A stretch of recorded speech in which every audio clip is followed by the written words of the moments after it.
안녕하세요. 우리 강산 야생아입니다. 야생아 꽃님들 오늘 설 연휴 마지막 잘 보내고 계시죠? 우리 강산 야생아 오늘은 어떻게 하면 예쁘게 꽃 잘 피울 수 있는지 그 방법에 대해서 알려드리려고 합니다. 제가 이렇게 카라를 키우다 보니까 지난해 제가 노지 정원에 제가 이렇게 꽃이 핀 아이를 심어 놓고 제가 공부를 했습니다. 그래서 어떻게 우리 아이들을 잘 키울 수 있는지 이렇게 알뿌리로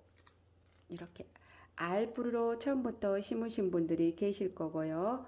그리고 이런 화분을 사서 꽃을 키우신 분들이 아마 계실 겁니다. 그런데 우리 카라는 키우기가 굉장히 쉽습니다. 그런데 키우기는 쉬운데 꽃을 피우기는 또 어렵습니다. 그리고 꽃이 올해까지 가고 꽃이 선명하고 올해까지 가면서 꽃을 볼 수 있는지 그것에 대해서 설명을 드리려고 합니다. 제가 얼마 전에 판매했던 그레이스 캄파입니다. 그레이스 캄파 꽃이 너무 예뻐요. 특히 제 보라색 꽃을 좋아하는데 이 핑크색 꽃이 얼마나 환하게 웃고 있는지 너무너무 예쁩니다. 그런데 그레이스 캄파도 제가 키우다 보니 굉장히 물을 좋아했고요. 이쪽에 있는 아이는 한타지아난입니다. 한타지아난 꽃이 다 지고 난 다음에 건강하니 지금 잘 크고 있습니다. 그리고 이쪽에 있는 아이는 아메리칸 블루입니다. 지금 현재 이 아이는 수선화입니다. 그래서 카라도 이렇게 구근 식물이랍니다. 구근 식물인데요. 카라를 처음부터 이렇게 구근 식물로 키우시는 분들이 계실 거예요. 이렇게 화분에 심어져 있는 아이를 사서 집에서 키우시는 분들도 계실 거예요. 그런데 카라 같은 경우는 고온 다습한 것을 굉장히 좋아합니다. 이런 구근 식물은 꽃이 필 때, 꽃이 질 때가 사후 관리가 굉장히 중요합니다. 사후 관리를 제대로 못하면 잎만 무성하고 줄기가 가늘게 올라옴으로써 우리 구근 식물들이 꽃을 피지 못한답니다. 그래서 지금부터 우리 카라 어떻게 하면 우리 아이가 꽃이 잘 피고 꽃이 초록으로 변하지 않고 이런 노란색이 오래까지 가는지, 그리고 이렇게 초록이 변하면서 겉이 이렇게 까맣게 되지 않게 키우는 법 제가 지금부터 알려드리려고 합니다. 카라는 물을 굉장히 좋아하는 고온 다습한 식물입니다. 그런데 고온 다습한 식물인 이 카라는 배수가 굉장히 잘 돼야 된답니다. 제가 지난해 카라를 두 종류로 제가 심어서 공부를 했습니다. 지난해 카라를 제가 정원에 두 종류로 사서 키웠습니다. 이렇게 꽃이 피어 있는 아이를 제가 두 종류를 정원에 그대로 심었어요.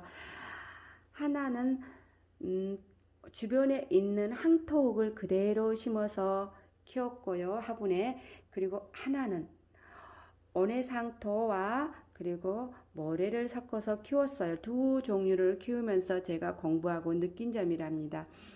첫 번째, 제가 주변에 있는 항토흙은 이렇게 떡져서 배수가 잘 되지 않는 아이입니다. 그런데 배수가 잘 되지 않는 아이는 긴 장마 때 그 아이는 다 죽었습니다. 다 죽고 없어져 버렸어요. 그런데 제가 상토와 모래를 섞은 아이는 살아 있었습니다. 그래서 굉장히 이 배양토가 중요합니다. 그래서 배양토는 상토, 저 같은 경우는 상토 70, 모래 30 이렇게 한 아이는 긴 장마에도 살았습니다. 그리고 무성하니 잎도 잘 올라왔어요. 그런데 가정에서 키우실 때는 바로 상토에다만 키우시는 것보다 상토나 모래나 마사를 섞어서 이렇게 배양을 해서 배양토를 키우시면 헐도 배수가 잘 되기 때문에 좋습니다. 그리고 물을 주실 때는 항상 흠뻑 겉흙이 마른 다음에 흠뻑 물이 밑으로 흘러내릴 수 있을 만큼 물을 주시면 좋습니다. 얘는 고온 다습한 거를 좋아하기 때문에 물 빠짐이 잘 된 배양토에서 물을 자주 주셔도 나쁘지는 않은데요. 그런데 겉흙이 마른 다음에 주셔야 됩니다. 두 번째는 우리 지금 이렇게 꽃이 피어 있는 아이 같은 경우가 정말 이렇게 노란색은 너무 예뻐요. 노란색이 오래인데 이 노란색이 굉장히 오래 가야 되는데 오래 가지 못하고 이렇게 초록으로 변하고 갈변한 경우가 있고 이렇게 검게 그을리는 경우가 있습니다. 이렇게 검게 그을리는 경우는 첫 번째는 우리 아이가 고온 다습하면서 햇빛을 굉장히 좋아합니다. 영양보다 햇빛이 부족하게 되면 우리 아이들 같은 경우는 꽃을 피우지 않습니다. 영양보다 햇빛이 부족해야 되는데요. 이런 알뿌리인 식물인 카라는 햇빛이 부족하게 되면 이런 알뿌리가 이렇게 크지를 않고 아주 작은 아이들을 가족을 많이 만들어냅니다. 옆에서 이렇게 가족을 많이 만들어내요. 그래서 이런 여린 잎들은 여리여리한 잎들이 많이 올라온다는 겁니다. 꽃을 피우려면 보여드리겠습니다. 이거 같은 경우는 하나, 둘, 셋. 이 아들도 하나, 둘, 셋, 넷. 3개 이상 잎이 두툼한 잎이 올라와야 되는데 여린 잎이 많이 올라오고 그러면 우리 아이들은 잎만 무성하고 꽃이 피지 않는다는 것입니다. 햇빛이 부족했을 때 나타나는 증상입니다. 다시 설명드립니다. 우리가 이 안에 있는 땅속에 있는 구근식물 알뿌리는 볼 수 없지만 여기를 보시면 햇빛이 부족할 경우는 이렇게 큰 알뿌리가 가족을 많이 만들어냅니다. 가족을 많이 만들어냄으로써 이런 여린 잎이 많이 나온다는 겁니다. 그래서 집에서 키우시다 보면 저희 집은 꽃이 안 피어요 하신 분들은 햇빛 부족, 통풍 부족, 영양 부족보다 햇빛 부족, 통풍 부족입니다. 그리고 또 두 번째로는 이렇게 너무너무 예쁜 우리 아이가 색이 빨리 부족 이렇게 변해버려요. 빨리 변해버려요. 이렇게 빨리 변합니다. 그 이유도 역시나 햇빛이 부족할 때 이렇게 빨리 변한다는 거. 햇빛이 부족할 때 빨리 변하고요. 또 이쪽으로 보시게 되면 이렇게 축 늘어집니다. 이렇게 축 늘어집니다. 늘어지는 이유도 이 아이가 힘이 없어요. 햇빛이 부족하기 때문에 힘이 없다는 겁니다. 그 옆에 있는 아메리칸 블루도 제가 말씀드렸습니다. 이렇게 웃자라게 되면 꽃이 많이 안 펴요. 제가 이 아이를 영양을 너무 많이 줘서 너무 웃자랐죠. 스테비아 액비를 많이 줌으로써 이 아이가 너무 웃자라 버렸습니다. 햇빛은 충분했는데도 불구하고 영양이 많으니까 얘가 너무 웃자랐어요. 지금 현재. 근데 봄에 이 아이를 제가 밖에 정원에 놔두면 이제 꽃이 많이 필 것 같습니다. 이 아이는 걱정을 안 해도 됩니다. 그런데 우리 아이가 영양은 많고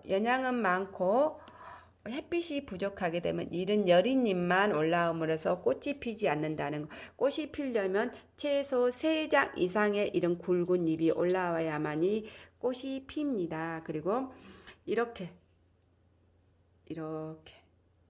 예쁜 꽃이 오래 가려고 하면 햇빛 꼭 통풍이 있어야 된다는 거 굉장히 중요합니다. 그리고 잎이 이렇게 처음에는 그러지 않았는데 갈수록 잎이 이렇게 하얀이 이렇게 돼요. 이거는 원래부터 이런 품종이기 때문에 처음에는 잎이 이랬는데 잎이 이렇게 갈변을 간 것처럼 점이 박혀 있어요. 그러니까 아주 이거는 건강한 아이랍니다. 야생화 꽃님들 다시 한번 정리해 드리겠습니다. 첫 번째, 물 많이 주셔야 되는데요. 굉장히 배양토 분갈이 하실 때 배양토를 마사 상토 적절히 이용해서 하시는 게 굉장히 좋고요. 그리고 두 번째로는 우리 아이들 햇빛을 굉장히 좋아합니다. 그래서 햇빛, 통풍 굉장히 잘 중요하기 때문에 햇빛 해주시고요. 영양, 그 다음에 이 아이들이 꽃이 필 때는 꼭 영양도 충분히 주시면서 우리 아이들 건강하게 키울 수 있는 방법이랍니다. 야생아꽃님들 오늘도 유익한 정보가 되셨을까요?